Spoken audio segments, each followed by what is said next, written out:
You've been asking Allah for help, for guidance, for a sign. And the funny thing is, He's been giving it to you, over and over again.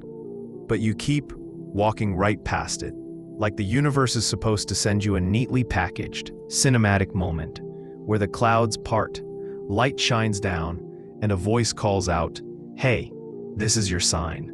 That's not how it works. You already know. Deep down, you know.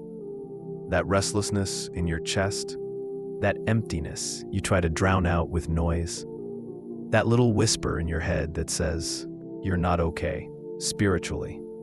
You've been feeling it for weeks, months maybe. The Quran you swore you'd open tomorrow is still sitting there.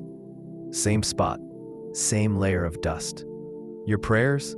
Rushed, distracted, sometimes skipped. And you give yourself the same speech every time. I'm just busy right now.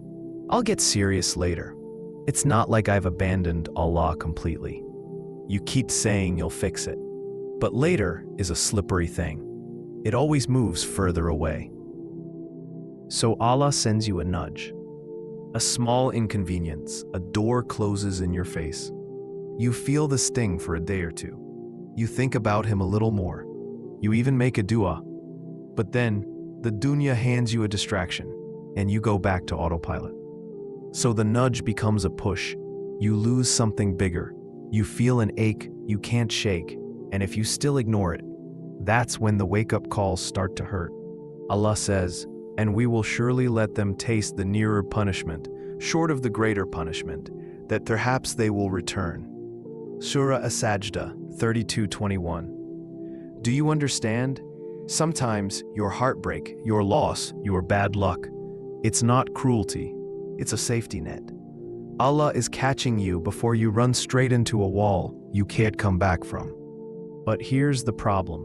You've become an expert at ignoring Him. You feel the dip in your faith, so you cover it with noise. You scroll until your eyes hurt. You binge another series. You make plans you don't care about. You laugh at jokes you don't find funny. Because silence scares you. In silence, you'd have to face yourself. And maybe you wouldn't like what you see. So you keep moving, keep talking, keep pretending.